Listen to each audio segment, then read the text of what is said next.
Welcome back to this week's edition of Two Coaches, One Grizz. I'm Frank Morales, joined here by our resident fan, Mario Mesa, our esteemed head coach, Gil Laura, and hey, what's up, Mr. Producer? How are you doing today?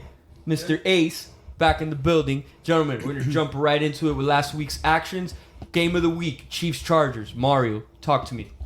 I mean, great game. I mean, you had the up-and-coming quarterback, everybody, the next great thing, as I always hear, but apparently the next great thing can't finish against the guy who can finish, who always finishes. It's also great to have Travis Kelce as your tight end, even if you've lost some other pieces. But come on, Patrick Mahomes, this guy's MVP, front runner as always. I just knew they were going to win this game. They got the number one seed in line. They have everything going for them. I mean, what else do you want? This, to me, it was a dull Sunday. We had other games that, should have been as promised. This one lived up to the billing. Yeah, the one takeaway that I garnered from this game was Isaiah Pacheco, right? Getting Finally. a bigger load. I'm waiting for this guy. Yes, hold on. He's coming. He's coming white hot. Here it is. Who? Go ahead. Who did you say? Hark. Who did you mention? Isaiah Pacheco. Did I not talk about that guy last week? Did we not mention him here last week and talk about how that guy's running style is a nice change-up and is a good fit for those Kansas City Chiefs? He finally got the load. Because the lion's share. Hilaire got hurt. Hilaire had to come off the field. Timing. As always, I've had that man 8 weeks on a bench in another league. I was hoping, and sure enough, 2 weeks ago, let him go, and now he breaks open. It's just these rookie running backs that have this promise. They just get inserted later on, or depending on your. We're still, I think, waiting for Cook. I think to make a leaps and bounds like this in Buffalo. He actually had a pretty decent run. Pacheco, this is like the coming out party where it's like, do you have to worry about this other guy coming back? This guy, I think, is gonna for the rest of the season. Yeah, I think he solidified himself as a starter. He was actually announced as a starter to start off the game. So I think he's there to stay. And listen, and it was on efficiency also. Only 15 carries in the game, 107 yards rushing, 7.1 yards per carry. Okay, and all of a sudden, CEH finds himself as the third back in the depth chart here. I mean, I don't think he stays there. I think it's going to be a load sharing situation. I think it's fluid based on. The beauty is that McKinnon, he's your consummate. You can count him for third down. He's the vet. You can stick him in the slot. And he's just. So a team that we thought didn't have talent, now they have too much again. Pacheco is a running back. Yeah. That's their man for the next couple of years. I see them and in this week, that is Thanksgiving week, that is the things that you give thanks for. Having a running back like that on the sideline that that can come through and really tote the rock and give you those tough yards. Yeah, now let's talk about the running back on the Chargers side. He little bit less of an efficient night there. 19 carries, 83 yards. Did have a touchdown, however, but it was more of a grinded out situation. You see that they're still leaning on Justin Herbert more so for their offense. He looked good, okay? His QBR overall was 81.7. However, he got his weapons back. But throws that devastating pick. That's what he does. It's just he can't shake that. And I don't understand what's going on. He hits 10 receivers? And like you said, he got his weapons back. Now, Mike Williams only had one reception and went out again with that ankle injury. He got hurt. He jumped up and got hurt. Yeah, jumped up, had a sick catch, bye-bye again. So that didn't help the situation. But, God, it's frustrating, man, to see him, shoot himself in the foot, for lack of a better term, again, in another week where he could have knocked off. Could have put themselves in position for the division. Right. It was a game that if they win, all of a sudden they're back in the division hunt. They're right there, and they're angling for position with Kansas City. Now they're done. Now 3 games back, they've been swept by the Chiefs. Correct. I mean, and now it's all about the wild card. This is another thing that you can rely on. Unfortunately, the Chargers, they lose these games, and once again, another great quarterback had a devastating interception. That's supposed to be great. Can I also state for the record here that Staley and his defensive decisions / game situation decisions are getting like really frustrating. You know, with his fourth down calls Smartest man in the room. and you know, like his all-out blitzes in weird spots, and I don't know, man. I think I think he finds himself on the hot seat. You know, here maybe after next season, after this year, right after next this year he'll be on the hot Well, seat. if they don't make the playoffs, you never know.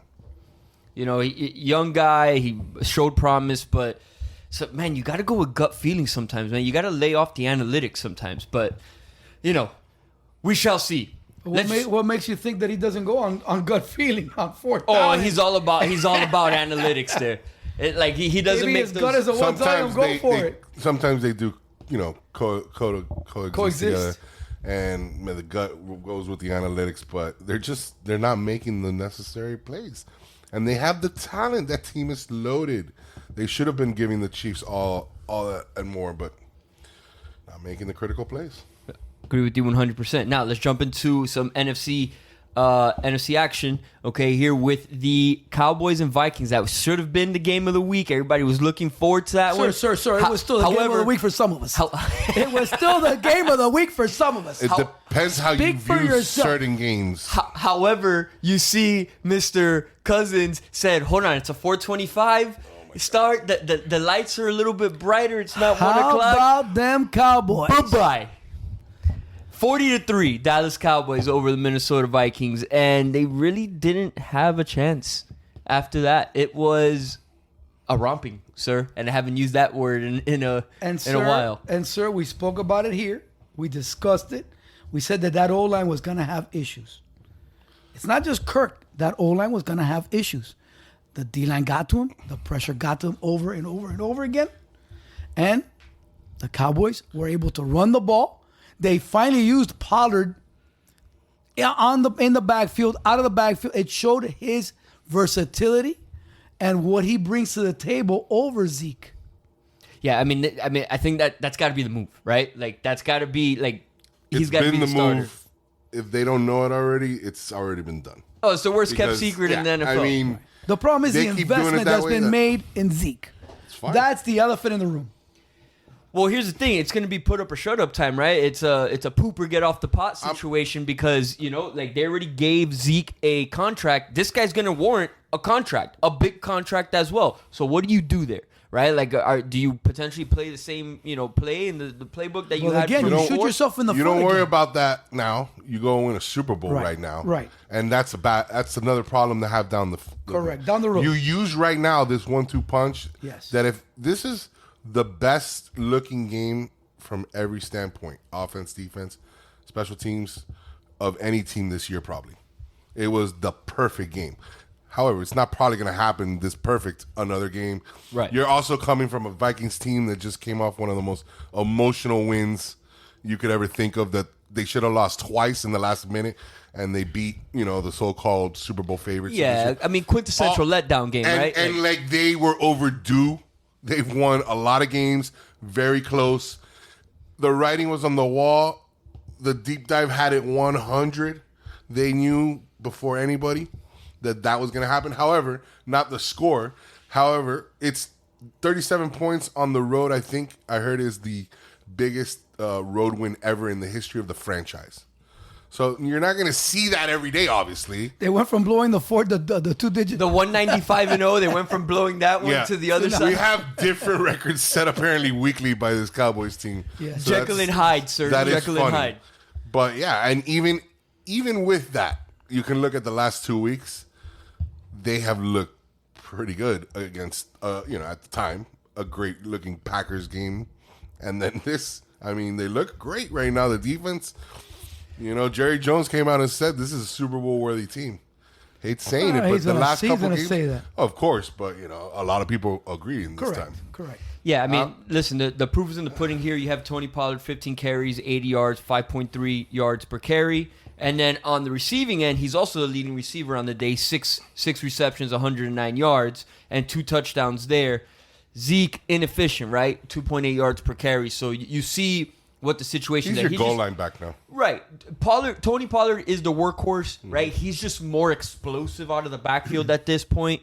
And like you said, Zeke is, playing that role that the bus played for the Steelers when they won the Super Bowl back in the day. With a young yardage guy. He was a guy you could again, he can play a little first down if you're gonna play action off of him and things like that. Yeah, this reeks of Willie Parker, Jerome Bettis in like 04 to 06. This is what this reminds me of. And I know that, comparing Zeke to Jerome Bettis is like a long way off, but that's what he looks like now. On this team, right. he's the big back. Yeah, but that's what he looks like now. It's 3 yards in a cloud of dust.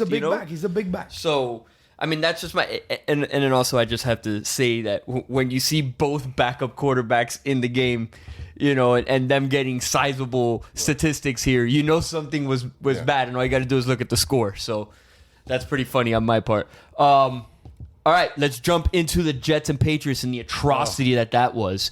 Oh my God! I couldn't believe this. What are you talking about? It's a great game. Couldn't believe this was on my TV. What are you guys talking about? It's a great game. Listen, once again, the way this is viewed from a different perspective, it's a phenomenal game. It was a defensive battle. And the right team won and covered the 3. What more do you want? Listen, it was no, sir. We covered by 4 points. All right, sir. We covered 7, and 3 is 10 to 3. That's 7 points. 3 once covered again, by 4. The way it's viewed by a certain demographic. I don't care how you cover. Fine. However, if you want to watch a football game for fun and joy, this sucked everything that you had in more. This was just atrocious. How many other words can you find abhorrent and throw out there? Because it was just disgusting. Bad. And then, the only thing that made me laugh, the only thing that made me laugh is, of course, how they lost. Yeah, such a Jets thing to do. Just such, and I was told not. Oh, why don't I talk more about the Jets? Well, let me talk a little bit about the Jets. Let me expound on the Jets. Because unbelievably enough, how do you give up upon return?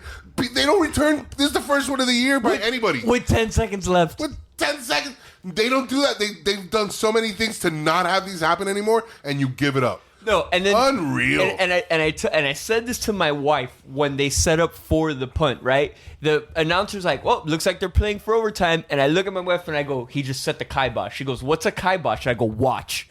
And like clockwork, speaking of kibosh, speaking of kibosh, gets the kick and takes it to the crib. And we'll talk about kibosh later. We're gonna talk about that later. Let's keep that in mind, that word kibosh. Let's keep that in mind when we go to the college section of this program. Listen, hey man, why bringing it? Why we'll bringing talk up all about stuff? it there. Okay. Anyways, now this helps out your Dolphins, right? They are now sitting atop the East. This is the AFC East in first place, right? AFC Number East 2 seed overall. Is pretty loaded with 2 7-3s, 2 6-4s. We are a heavy-duty division, but yes, we are at the moment tiebreakers. We're number 1. Very nice. All right, listen, we have to bring this up because I know we talked about this off air. The Eagles and Colts, and mainly. Well, before we get there, don't forget in the Jets game, we need to talk about that quarterback also. Oh yes, the after game. You are correct, sir. Because that's another atrocious thing that I need to. We didn't get to expound on these Jets. That this quarterback. He was asked, the simplest question. Oh, let's replay this. Yeah. I am the media, and he goes, so, Mr. Quarterback, sir, do you feel personally responsible for letting the defense down in this game, not being able to, gain any yards or score any points? No. The correct answer would be, I, as a quarterback of this football team and the leader of this offense, feel personally responsible for not being able to score more than 3 points. When our defense holds anyone to 3 points or less, we need to win that game. Therefore, yes, I do think that we let them down. Now, of course, why would Zach Wilson say the politically correct answer? It's not political. That's football. I take the blame. I'm the leader. Instead, he says... Nope. Say it again. Let's replay that. No. There it is. And then, okay. Awkward silence, awkward silence, awkward silence. And then what are we doing? I mean, he just shows that he is the exact opposite of a leader and proves that the Jets are now kicking themselves in the rear end for not drafting the other quarterback, which our producer here, Ace, hates on the daily basis in Justin Fields. But that's another conversation for another day. But I don't know what we're doing here. How do you come out? I mean, it doesn't matter. Even if political or the right thing to say, It's something that needs to be said. Football, You that's suck. how it works. You are the leader of the team. You cannot score more than 3 points. Doesn't matter if it's Bill Belichick at the Patriots. Your coach says he's taking receipts. Well, I want some receipts from you, boy. I want to hear you say that I messed up. And I'm going to do what I got to do to get back next game and prove that I'm going to be better for this team. But no, you just come up and say no. Oh, man, those are one times that I wish I was still playing football, because I would love to go see my quarterback after a game that, because I played DN, and talk to him and have a conversation. But could you imagine that dude? Could you imagine that dude walking into the locker room after that? Like, dude, what are you doing? Okay, if I'm the coach, and again, I'm just as Coach likes to say, a schlep here. The backup's starting the rest of the day. We're putting Joe Flacco in, and for the rest of the season, you are playing. That's what they're looking at right now. That's what what's the mess? But check this out. Like other quarterbacks that we know throw 4 or 5 interceptions. They go crazy, have the worst games, let down, pick sixes, but they come out and they own it. And their players, their teammates still love them and rally. That's all you got to do. This is not that hard. This is a crazy Or that you're a stat. smart kid. He gained a total of 2.7 inches per play in the second half. Horrible. 2.7 Literally inches. a blade of grass. Yeah, literally a blade of grass per play in the second half. That is insane to me. Bro, they were horrible. It's a game No, of it's a inches. game of an inch. You're absolutely right. It's a game of inches, especially for the New York Jets. Negative 21 yards passing. Like we could have gone out there and done a better job. I could have taken the snap, jumped forward, right? Landed for no gain and done a better job than Zach Wilson. They could have ran quarterback sneak the whole game and gotten more yards. And listen, and got slapped in the face until I got They would have taken out gotten for more yards. Hey, they're the Jets. Anywho. What are we going to do? We digress. So we're looking at Joe Flacco, by the way. Yes. It's being considered. Now we can move on amicably to the Eagles-Colts game. The Eagles win 17-16, but the Indianapolis Colts show some grit and show some fight. The whole game, they were down. I mean, they only had 3 points going into the fourth quarter. They almost lost to the Colts. It was going to be 2 straight. Jeff Saturday was going to change the way decisions would be made about coaching if he could pull this off. He didn't, though. And it's not even his fault. I mean, they played their booties off for this man. They did, but that's what you want to see, right? And that's what that's where I was going to go at. If that is their worst game, then you'll take that every day. They found the right guy. Yeah. Because if that's their worst game against the top 2-3 team in the league, and you lose by 1 at the end because they came back, the other team had to fight their butts off to get there. Again, they converted on a 4th and 1 on a quarterback sneak. Okay, then they converted on quarterback draw.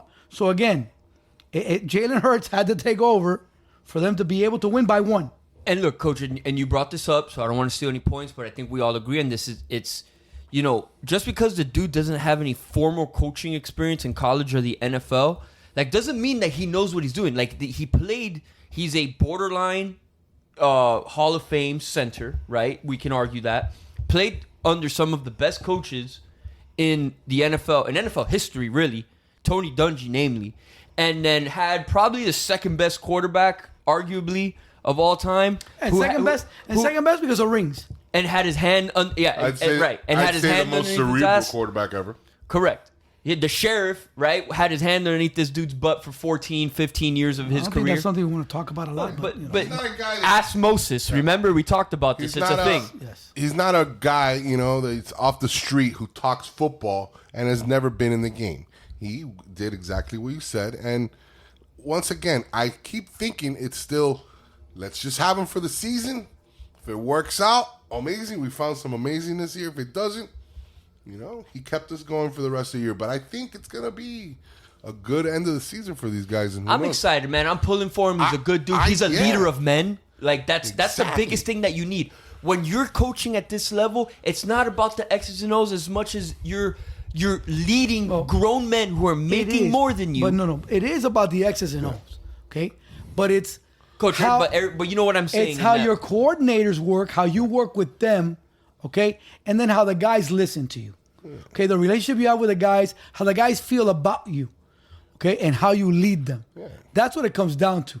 Because again, yes, even though he may be somewhat removed from the X's and O's, like you just said, he was a pro, all pro center. Yeah. He knows the game. He knows that blocking line. You have to and coach that O-line your line. has played well the last 2 weeks. Again, Taylor has rushed for over 125 yards in both games. They've dominated the line of scrimmage. They're playing well. And that's where it starts. So again, he knows enough X's and O's at the position, but he knows enough, like you said, to be a leader of men to win over the guys, to make the guys buy into what he's selling. Right. And it was just funny after the first game that he coached, he was like, "Hey, you know what's my favorite part about football? What is it? Winning Monday. Winning Mondays. Winning Monday. I'll see you guys Wednesday. Winning Monday." And and again, that's something that those guys can relate to. All right, let's go ahead and jump into this week's slate of games. By all accounts, I think this is the best football weekend of the entire season. We got 3 games on Thursday, an early game, an afternoon game, and a night game. We start off with Buffalo and Detroit, followed up by New York and Dallas, and end the night with New England and Minnesota. What's our best game of Thanksgiving Day, gentlemen? I think personally it's going to be the Giants-Cowboys. I think we're all looking at that to be sneaky. Obviously, Lions, the way they've played 3 in a row. I mean, the Bills played there 4 days ago from when the game will be played, so they have more comfort, I guess, at Detroit than Detroit right now. But one thing we all know, bet the Patriots big, because Kirk Cousins at 8 o'clock at night. Woo! Hey, that is easy. Hey, are you stealing my thunder? Hey, listen. Are you stealing my deep dive now? Not for nothing. What is going on? Are you looking at my notes? What is going on here? No wonder you want me to use your Wi-Fi in this place. Listen. What's the deal? Listen. I don't appreciate that. I think that's the most easy one that we could ever call deep dive or not. I'm sorry, Gil. I'll steal that all the time because that was stolen the day the guy started that night game. My goodness. Sorry. My goodness. I don't appreciate that kind of treatment around here. Yeah, but yes, I do agree with you, sir. I am all over New England minus +3. Sorry, it's moving to 2.5. Please try to get it as quickly as possible. Mac Jones might actually look at that. Hey. Listen, he'll know what to say after the game. He'll know what to say in that interview. Well, they're probably going to pick Cousins off twice anyway for 2 pick sixes. So start that Patriots. Oh, but again, that their O-line again is hurting, and that D-line for the Patriots is not bad. It's a solid D-line. Their defense is good. So, moving on to... you don't want to talk about your Giants? No, I'm going to let you guys do all the talking. I want you to talk a little bit. What happened? They didn't look... Okay. I'm a Giant guy. Remember, I'm on them, but they did lose to the Lions. I want to see, can they bounce back? Do you think they bounce back? Okay, I think they can bounce back. My only issue is... This is one of the biggest games of the year, bro. My only issue is they have Frank Morales, Anthony Carabata, and, Mike Morales at wide receiver right now. Yeah, it's not good. That's the issue with them, right? Like they have dudes that you've never heard their names at receiver, and they're gonna stack the box and stop Saquon Barkley and say, "I dare you to beat us in the air." Now they've been doing just enough all year to win them some games. However, last weekend's show was no bueno when it comes to that. So, anybody else? There is. I got nothing else for you. I'm not gonna lie to you. There is a football betting system that tells you to take teams off of blowouts of more than 14, 21 points. So the underdog of the New York Giants is not a bad play this week against Dallas. The other side of it is that favorites win on Thanksgiving Day. Their record is pretty solid. And right now the percentages are not as good towards the Giants as you would like it. You would like more of the public all over the Cowboys, but 9.5 is a lot of points. 9.5, 10 points, you can't walk away from that. That's hard to turn your back on that. In a divisional game. Right, so they cover. I mean, a divisional underdog.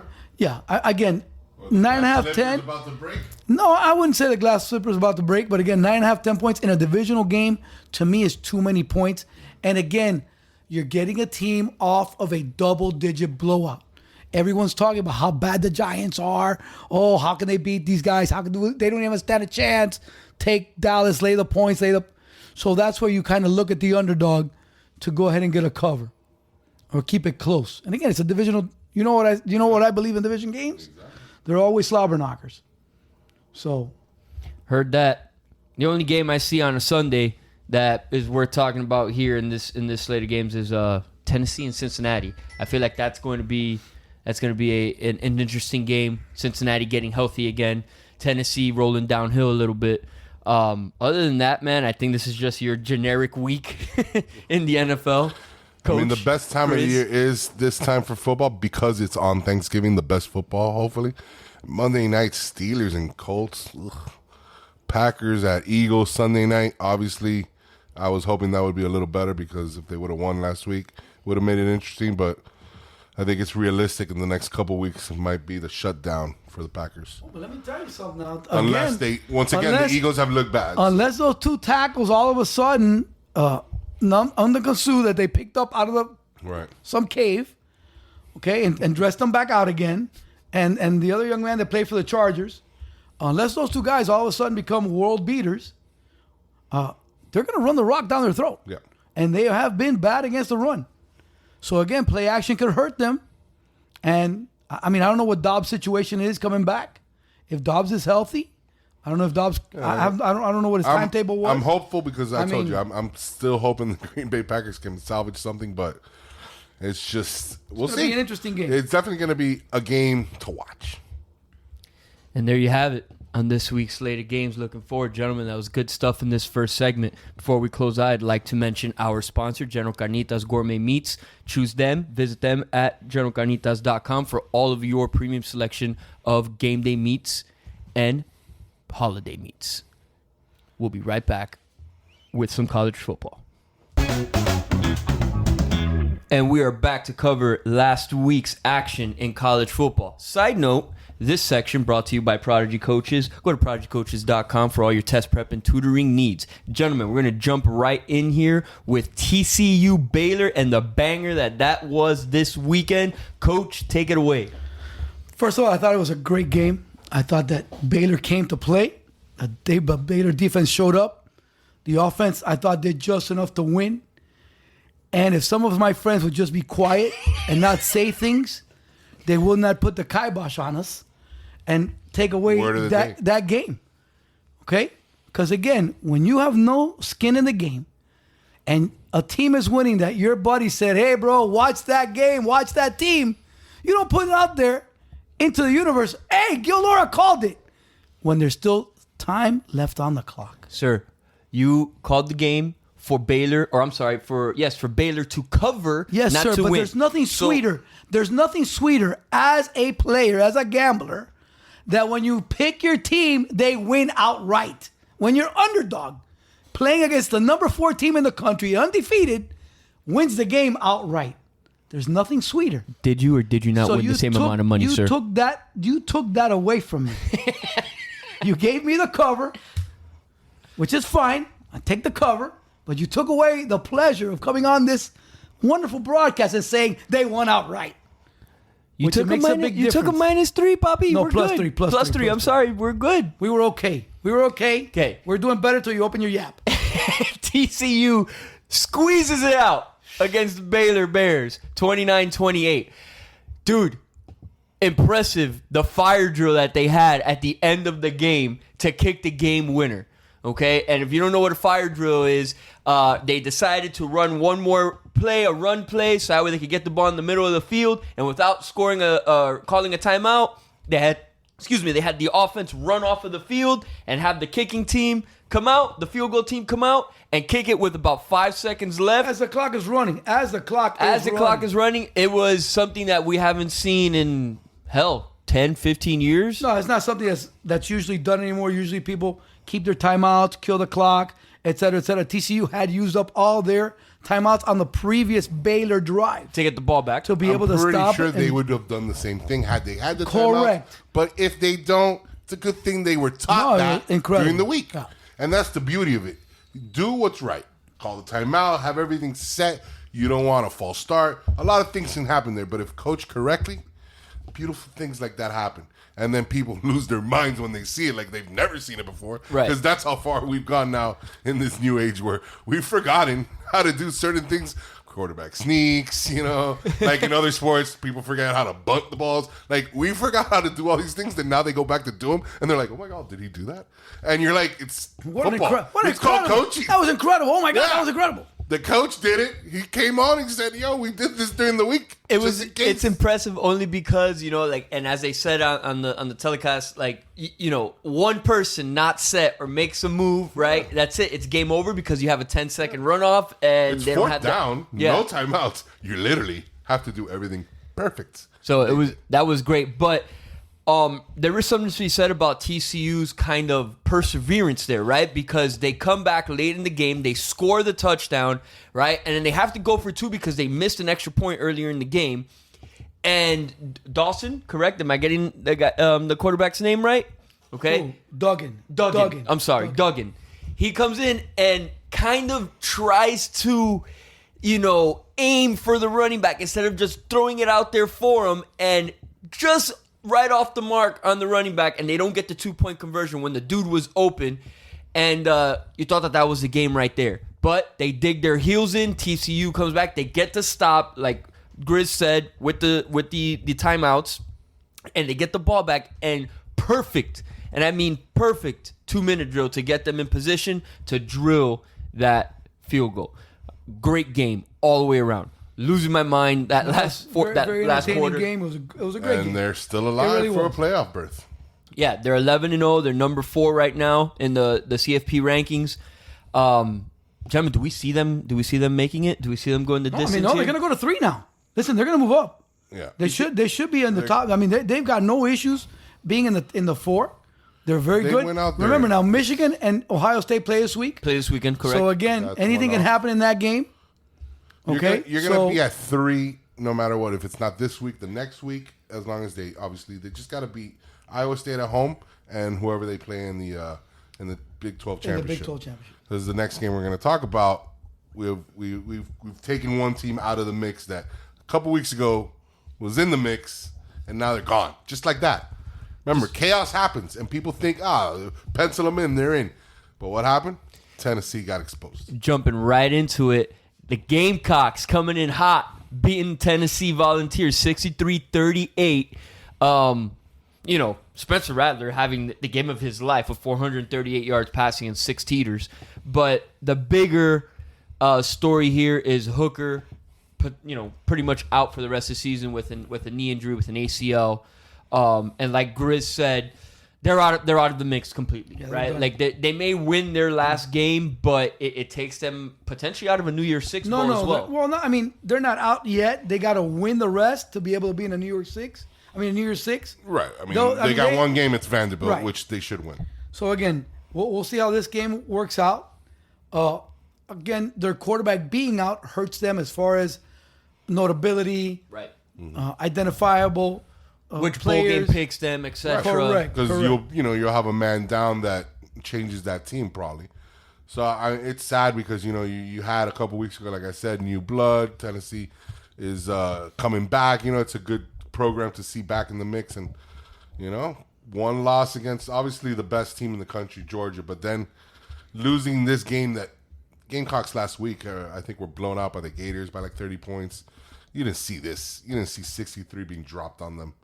And obviously losing your quarterback, you don't see that. No, and then the rough part is too with this is that Hooker's a senior, so it's like Heisman was almost right there in his hands, in his grasps. No, I mean, it's funny that you mentioned Rattler and Carolina and South Carolina. That's a team that's put together a decent season this year. Yep. They put together some nice wins. Correct. And that's a team that going forward, if Rattler stays, they could make a little bit of noise next year. I think Beamer ball is alive and well in South Carolina. I think the kid's doing a good job of recruiting. The SEC East might be the harder division next year if he stays. So we'll see how that works out with them. I mean, and it's a good look to him having to leave Oklahoma, and coming back with a vengeance, really, and having a solid season. But like you said, right, like he needs to come back for another year, right? Like his hubris would probably dictate that he's gonna try to come out in the draft, and I don't think he's better than a 3rd-round pick, to be honest with you. I mean, again, I would hope that he would, just because of that situation. I think that playing with the guys that he has, another recruiting cycle, puts them in a super nice position for next year. 100%. All right, let's jump into the Pac-12 and the absolute circus that was USC-UCLA this past weekend. 48-45 USC Trojans over the UCLA Bruins. What a show that was. I'm talking about barn burner, fireworks, bombs over Baghdad, whatever you want to call it. I mean, it was a show. I want to take the moment now to apologize for not putting that play out there. That play should have been USC minus 2.5 the whole time, because the line opened up at 2.5, moved down to 1.5, but then it got bobbed back up all the way back to 2.5, and at the beginning was everybody was jumping on UCLA, and I think that was a moment the Sharps allowed to see if the line would come down to something that they could take, and at 1.5 they pounced, and it moved all the way back up to 2.5, and USC was the better team. And that would have been a solid play. Speaking of former Oklahoma quarterbacks, right? Caleb Williams was another former Oklahoma quarterback that showed out. I mean, he put on display for people who had not seen his arm talent before this season. He put it on display in primetime for everybody to see. I'm talking about rolling out, opposite arm throw to the sideline, right? Hips turned the other way and just delivering strikes. And again, I'll tell you what, they got a big game this weekend against Notre Dame. Huge. I think, and it's a shame that Notre Dame does not have a better quarterback, because I really think that with a better quarterback, they really put USC on pressure. notice. Right. Man, because they can run the football.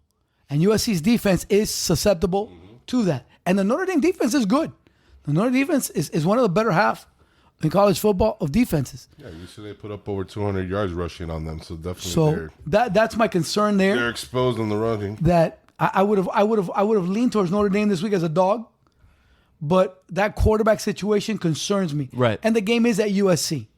It's not at Notre Dame. Yeah, home cooking for which sure. Which again, Notre Dame. So if they're able to win this game and Caleb is able, again, prime time on TV, showing off, this puts them in a great position for Heisman. 100%. The Heisman Trophy I agree with situation. I agree with you 1,000%. They're not out of the college playoffs.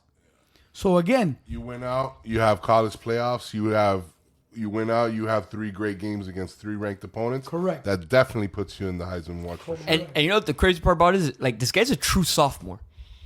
Like, he's got another year for sure in that offense, and he starts as the crazy early, oh my God, you're nuts projection for the Heisman next year. I mean, this, you would hope that he stays, right? You hope that he stays. 100%. Doesn't go anywhere. I think he'll stay. I think remember, he's a Lincoln decision. righty.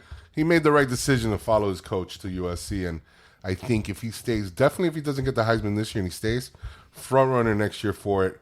This team, I'm telling you, this was the game I had circled for weeks. I wanted to see this game. It lived up to my expectations. It was a fun game to watch. I'm glad USC won because I think they have the best chance for a Pac-12 team to make some kind of noise in the playoffs if they get in. Once again, you're playing UCLA, you're playing Notre Dame, probably going to play the team we'll talk about next, Oregon, in the championship game. You win out, you're in the playoffs. That's a good run right there to get you playoff ready. And tough sledding by UCLA, right? 2 of the last 3 weeks dropping a game. But you know what? Sadly, these Chip Kelly teams have been doing that the last 4 years. Yeah. They have not been able to get over that hump.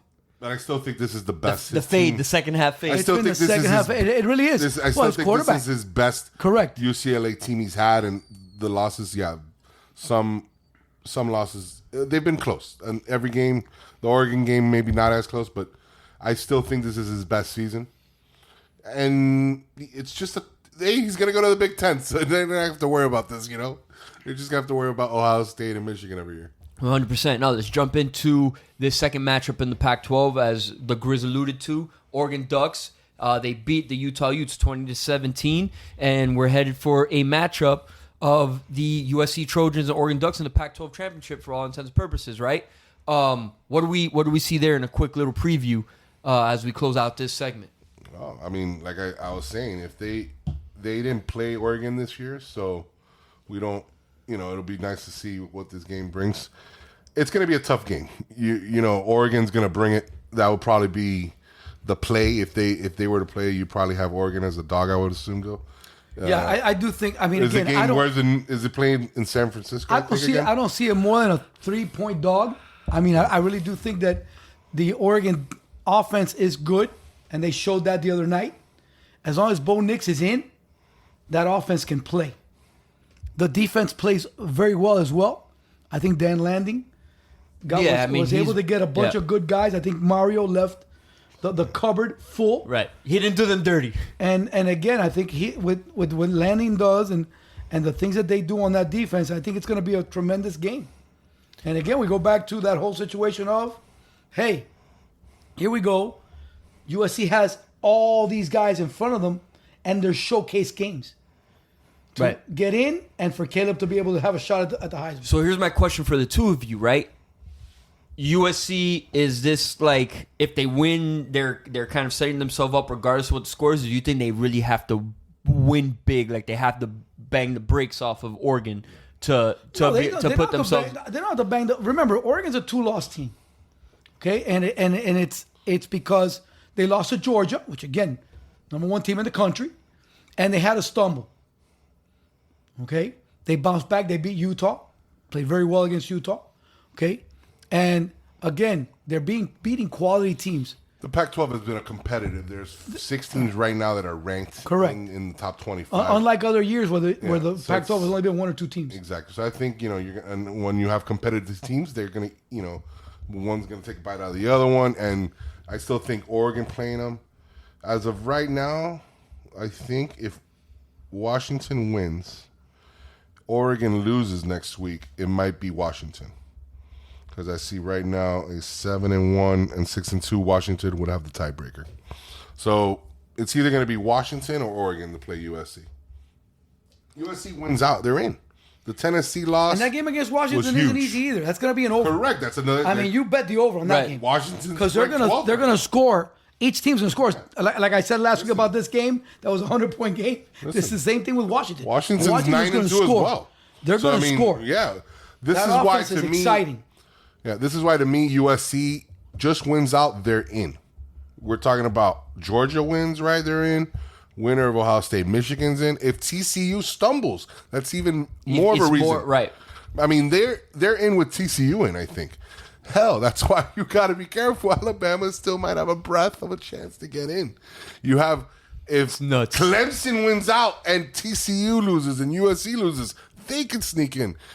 Chaos. This is what we're talking about. It's not chalk right there in 4 weeks before. And let me tell you, people got to play football games. And let me tell you, USC gets in and we have that scenario play out. Be careful, because they might make a run. I'm saying they might be the hottest team to play. Yeah. Again, I think their Achilles heel will be their defense. Of course. I'm not gonna lie. 100%. I think their Achilles heel will be their defense. But it's one of those old school like Oregon teams where it's like, hey, we just need you to get us like 2 or 3 stops and we'll do the rest on offense. Okay, but my issue with that comes in that when you play certain other teams, okay, to me, an Ohio State is going to be able to play defense against you. Right. And it's going to be able to score points on you. Okay? You also have a Michigan team that, again, can also stop you and can grind it out on you. Okay? Yeah, take the rhythm away from you. You've got a Georgia team that they're going to scheme. Georgia can play whatever style of football they want. I'm just saying defensive, and their offense has enough weapons to, again. I still think USC will give the best chance of a Pac-12 team since the playoffs have started because of their offense. No argument. That's one. And two, your only hope is catch these other teams not on their A-plus days. Right. You play your A-plus. That's the only way it's going to happen. Catch them chilling. It doesn't matter who's making it in this playoffs. We all know right now Georgia is your overall favorite, I would believe. I think we're leaning more Ohio State than Michigan, even though Michigan won last year. Michigan's guy got hurt, the running back, so we got to see. But at the end of the day, I think it's going to be fine. But at the end of the day, Ohio State has more of the weapons. So everybody knows it's Ohio State, Georgia. But everybody doesn't know crap when it comes to actual games being played. 100%. And where they're played and what happens, so we'll see. Yeah, we're gonna actually listen. This is a great. We could go on forever about this and have a side episode on this. But we will coming up. I mean, we're gonna still talk about it right now. Yeah, so we'll be right back to close out the show with our patented deep dive. Closing out today's show with probably the most important rivalry in the history of sports here, especially, well, definitely in college football. Michigan, Ohio State this weekend. Ohio State Buckeyes ranked 2. Michigan Wolverines ranked 3. This is for all the marbles coming into the last week of the CFP rankings. Who's going to be in and who gets knocked out? Grizz, take it away. I mean, this is the rivalry, the game. These people, the moment the game's over, they're already thinking, okay, we have 365 days till we meet again. I got to start planning on how I'm going to talk crap about you for the next year. This is always it's funny. It's always a game played at noon. Like, I wish this game would be like a night game once, but they always, doesn't matter. It's just what they do. Right at 12, let me go kick your ass. You know. So I have the rest of the day. Midday ass. So I have the rest of the day to stew on it. And you stew on it if you lose. It's going to be played in Ohio State, and you got a little revenge factor since Michigan beat them last year. Because usually in since my adult life, Ohio State's owned Michigan. And Harbaugh finally got them off the schneid last year. But, I mean, this is going to be one of those, I think it was 1 versus 2 when it was Chad Henne and company in 06 or 07 that those played. Like, that's how big this game is. It was 06. Yeah. And it was a 45-42. It was an amazing game. Barn burner. And I have a feeling we're going to have that probably in the 30s. And it's going to be tight, and then Ohio State will probably win by 10 with like a late touchdown or something just to cover the spread a little bit better. But, yeah, I think Ohio State there won't be no out. covering of spread, sir. No? They'll make it a little What closer. do you got? Sorry. Sir, we do like Michigan in this spot. Okay. I do think that the Michigan defense will keep it close. I don't know if they have enough. Right. I don't know if they have enough weapons to be able to win the game. Right. The running back will be back. I think Corum will be back. I think the other running back is pretty good as well. Really, it all comes down to, number one, the weather in Ohio State. That's number one. Love that weather check. Well, the thing is that if it's windy and stuff like that, that C.J. Stroud has not been doing a good job of being able to They control those struggled against games. Northwestern in a win the game. Okay, so again, and that's where Michigan's running game could really come in to make things work. Ohio State can run too, though. But Ohio State's running backs are a little bit nicked up over the last few weeks. So that's what concerns me with Ohio State. I'm going for Michigan to win outright. I hope they cover, but it feels that way. It feels like one of those games. I didn't even know what the spread was, but it just felt like it was one of those that they'll be close the entire game. And if they lose by 10, 11 points, it's not that they were beaten like that. It's just that weird. 10, 11. I know. Just 7, 5. I know. 6. We're hoping for none of that. Single digits, anything under 7. 1 or 2. 7 or below, sir. See, I'm just talking about it on this radio. I won't let you know about it during the game. We keep things quiet during game time. Thank God. However, I'm still thinking Ohio State pulls it out.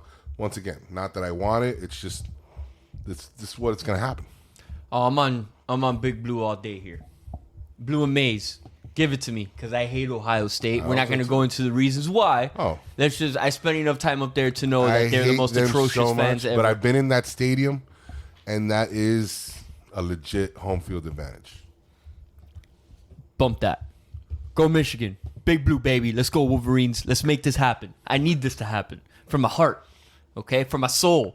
Right? So that way I can talk crap to all my Ohio friends for the next year. I think Ohio State, usually they give you their choke job when they're in the actual playoff. So I can see that happening. No, it should be a good game. It should be a good game. Again, that rivalry is excellent. The Big Ten is really, really good for rivalries. I love the Big Ten because of that. Well, every game has really a trophy. That's what I know. I really do.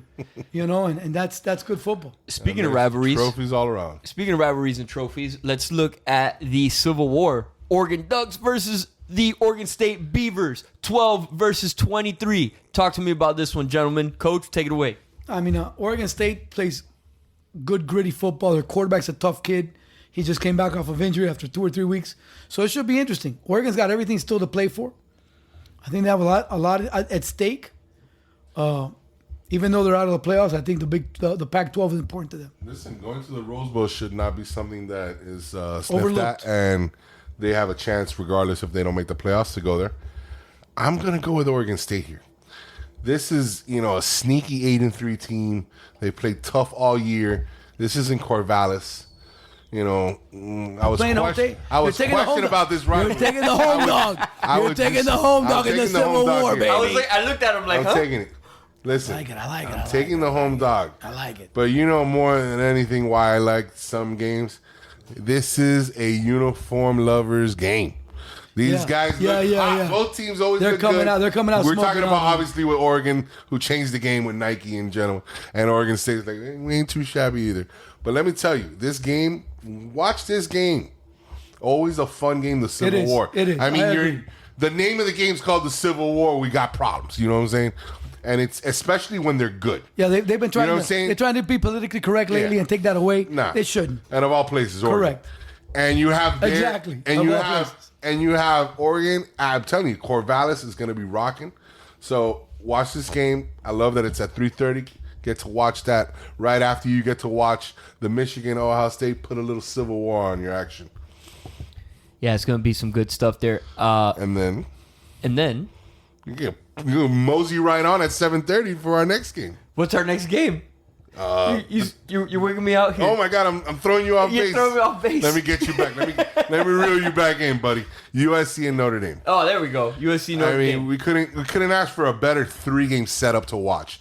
You think the NFL weekend is the best part of this weekend, sir? This is college ball rivalry weekend. Stuff. It's amazing. But yeah, and Notre Dame and USC. And that game again has everything on the table for USC. Yes. And remember, this game always meant something every year. And it's nice to see that this game, again, means something. Both teams, especially Notre Dame, that they started losing with Marshall and a couple games there that we were questioning whether they made the right move. It's been a great bounce back for the coach. Yeah, listen, yes, that running game and that defense has really set them up. Again, and we talked about this earlier, that game worries me with the Notre Dame quarterback. If the Notre Dame quarterback was a little bit more seasoned, I think Notre Dame would have a better chance. I still think Notre Dame's going to be able to run the ball down USC's throat.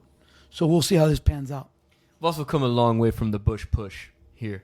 That was like the last time that this was like really like a marquee matchup. 15 years ago. Yeah. It's been a minute. Only one team has been relevant. Well, yes, since then, 100%. Only one team has been relevant. USC's finally coming back to the party. Yeah, and listen, and I'm excited to see Caleb Williams. It's another, like you said, like we had talked about, it's another game for him to be on the national stage and make that last push for the Heisman. And if he messes around and a quarterback or two has a little hiccup here or there, Herndon's he hurt. might be the top dude. The running back in Michigan has to have a good game against Ohio State. Stroud hasn't looked like phenomenal either. You know, because it took him a little while against Maryland to get going this past weekend. So, dude, it's up for him. It's a wide open race. Yeah. It's a wide open race. So, let's listen, it's rivalry weekend. It's going to be amazing either way. Go Big Blue, go USC. I mean, it's such a down year for Auburn. We didn't even mention the Iron Bowl. I mean, it's a down year for both, sir. Both. I mean, yeah, 9-2. Listen. Whoa. Sir, that's a down year. In a Nick Saban era, this is like the worst. This is a down year, sir. This is his worst year since he took over in 07. Whoa, calm your horses. Before we go to the dive, I just want to say a couple more games to watch for. You got to watch the Clemson, South Carolina game we were talking earlier. Will this be? Because Clemson, like I said, they got to win. They got to win out to have a chance if one of these guys drop the ball. And I would say another game real quick. Kansas State, Kansas. Just in case, if you forgot Kansas State. Because Kansas State, to me, I think if they win, they would be the matchup for TCU. Reach. So, I'm just saying. Keep an eye on it. We're talking about the Power 5 group, so we'll see what happens with that. Yep. Coach, rolling in there. Get your little file up. We're ready for the deep your dive. Analytics. Let's roll right into the deep dive. First of all, since this is Thanksgiving week, I would be remiss if I do not thank my God for everything that I have. His God, for everything, the betting God, and for my Lord and Savior for everything that I have everywhere, every place that I'm at. Betting baby Jesus. No, there's no betting baby Jesus. It is for where I am to be able to come out here and talk with you guys. I'm thankful about that. I'm thankful to be able to try to put out some quality stuff as far as gaming is concerned, and not just picks, but what goes into it, what we look at, what you can learn from. to make sure that everybody understands it's not easy. It's not an easy deal. But I am very thankful for everything that I have, where I'm at. I'm very thankful for last weekend. It worked out really well. You're welcome. Worked out really well. We went 5-2 on the week. Again, that was our fifth week of quality work. We put out our unders came through. Our unders were 3-1 last week. Our picks, Windy unders. our windy unders, baby. Our two picks that lost were Minnesota and Utah ended up pushing. We gave it a +3. So I was a little sneaky there. I went ahead and moneylined Oregon to cover. Because since the line had gone back and forth. You are dirty. I had to, man. It was a situation where it's like, hey, bro, I lose 100 or push, lose 100, win 100. Okay, let's go. So they ended up winning by 3, so it worked out really well. In the NFL, we've done really well as well the last couple of weeks. The Cowboys was, again, from start to finish. How about them Cowboys? Wire to wire? Wire to wire, baby. It wasn't even close. The only loss we had there was Pittsburgh. The New England -3 also came through. Great kickoff return. This week in college ball, we're gonna ride the Duke Blue Devils again. +3.5. If anybody had that game on, I don't know if any of you watched the ending to that game last week. Sadly to say, no. Bro, that was sick. That was sick. First of all, they cut the lead 28-20. And guess what the old ball coach at Duke decides to do? Go for 2. Why would you go for 2? Again, I don't say it as a gambling man. I say it as a coach. If I go for 1, I tie the game. And then at that time, I can make the decision at 28-27. Do I go for 2 to win? Or do I go for the tie and go over? You don't do it on that touchdown. So, again, here I am with my stones in my throat. A hell of a sweat. They were able to drive it down, and they score. 28-26 at that point. They went for 2, and I'm going for Pitts. Stop them. Stop them. Don't let them get the 2. Stop them. We don't need overtime. But it didn't matter at that time because we had 7.5. This entire so we time, were good. this entire time, my face while he's talking about this is We were like I good. just sucked on like a lemon. Like We were like, good. Just, We were good. It's It was just a tart, hell of a sweat game. Hell of a sweat, but we pulled it out. We're on them again this week against Wake Forest. Wake Forest is coming down to Duke. We like them at +3.5. One of the rivalries that we really didn't talk about because both teams have been pretty crappy.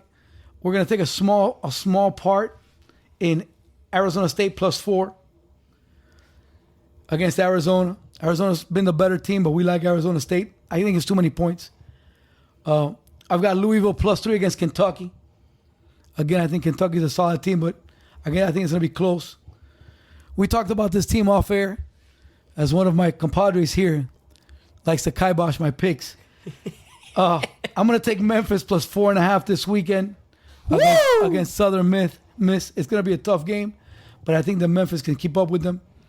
We're going to go out to the Mountain West. We're going to go with Air Force. We're taking a money line and on the line -1.5 against San Diego State. I think their defense is solid. We're going to take the Gators at +9.5 against the Florida State Seminoles. I think the Gators can keep it close. I think this means a lot to them.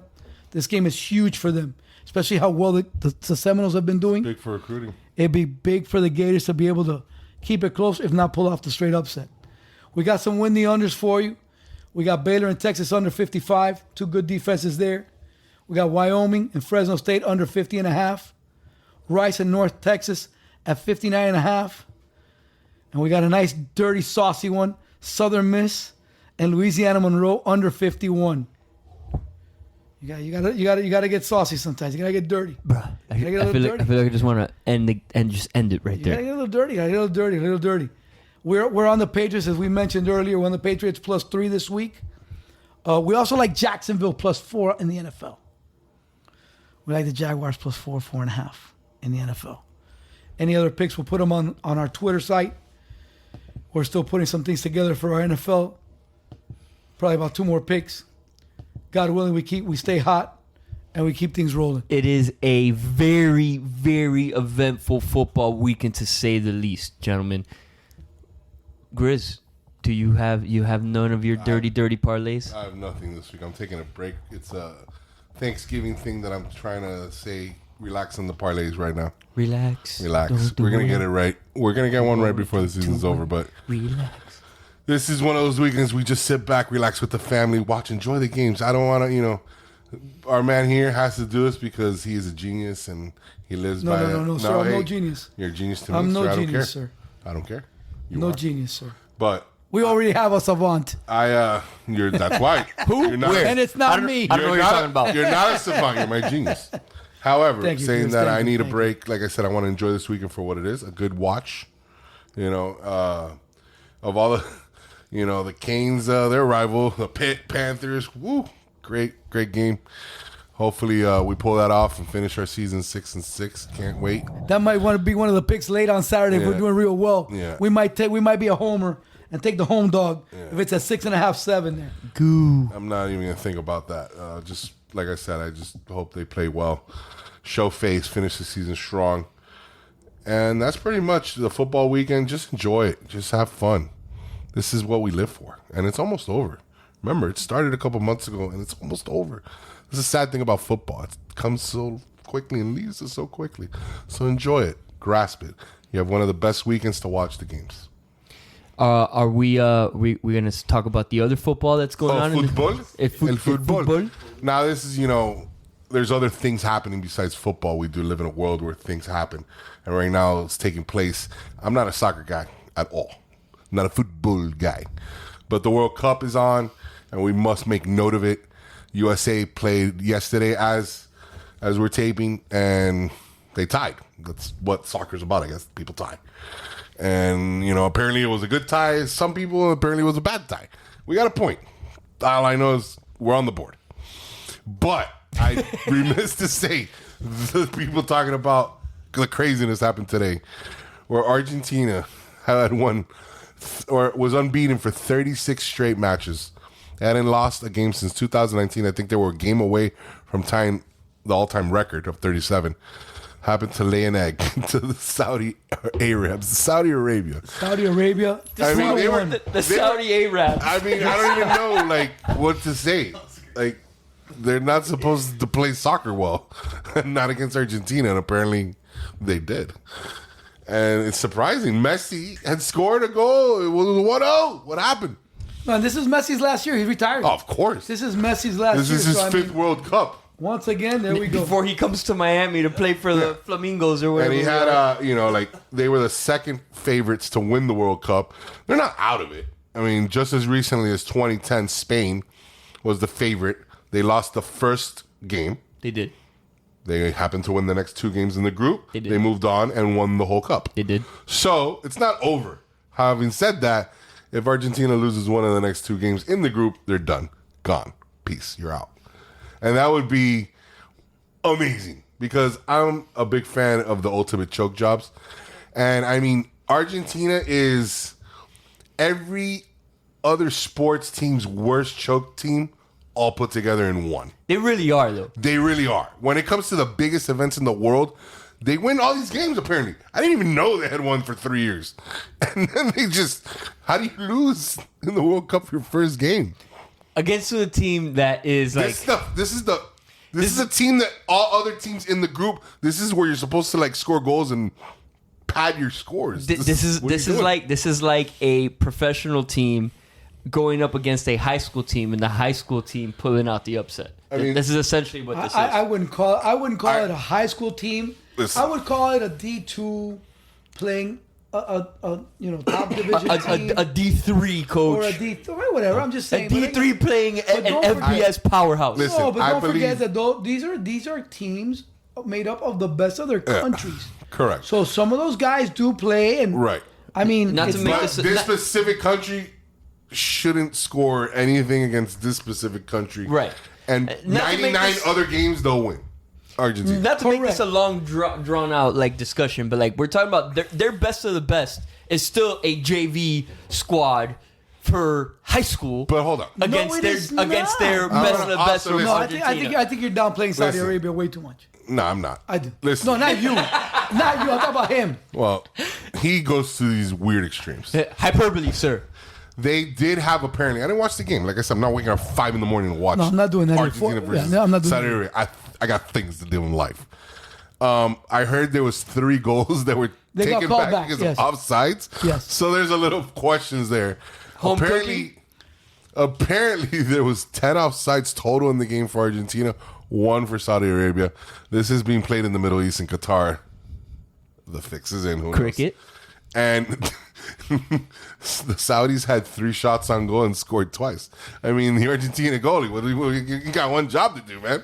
They shot it 3 times. He listened to, and 2. That's a bad percentage. He listened to Frankie and said, "Bro, it's a JV team. They can't score on me." Hey, it could have. Yes. And he was wrong. Correct. Listen, this is probably one of the biggest upsets. I heard they were 20-1 going into the game. I heard at the halftime. So the line was at minus. The half, you could get 125-1. Sir, it was minus 625 for Argentina, and plus like $1,200, $1,300. Well, to start the game on Saudi Arabia. Put $100 on that one. Yeah, but the halftime they were down 1-0, and you could have got them 125-1.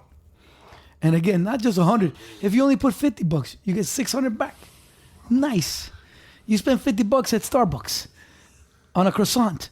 A croissant. And but that 125-1. And two coffees. You get $6,000 for $50. That's crazy. No, it was crazy. And again, and the games played out well today. France had an incredible afternoon. Yeah. That's France was they're down one of the 1-0 better to teams. Australia, but they came back. Yeah, and won they said, "Oh, okay, you guys are you guys are happy, you guys are excited. Watch this." And the thing is, for Argentina, that's what happens when you have in Mbappe on your team. Yeah, in their group, they got Poland and Mexico, so it's not going to be easy the next 2 games. No. But Mexico, this is another funny thing. That's another country that has the worst luck ever in these. They are always in the round of 16 and they lose 7 straight. I think they've lost in the round. Their of 16. goalie made a great block today. Yeah, I mean, Great save on a penalty kick. yeah, but they do what they do too. They're also a team that they get in there and 0-0 tie. Right. You know what I'm saying? So it's already a couple days in and we're getting nuts. England the day before went nuts. We got USA's got to play them next Friday. Friday has a tough game for the USA. That's a tough game. And you know what's going to happen? Mr. Kane and the English team is going to be. If we don't get a point, we lose to England. We got to play the 3rd game against Iran to make it to the next. Oh, talk about your storylines there. Home cooking. Oh, home cooking, and you want to talk the political stuff. That should be a game that they should win easily. Yeah, it should be. That should not be a situation. But when Argentina loses, nothing else is sure anymore. Gentlemen, we're going to leave it right there for this week. Looking forward to get you guys I hope back everyone this week. has a blessed Thanksgiving with family and friends. Enjoy, eat, drink, be merry. 2 coaches, 1 Grizz. Out.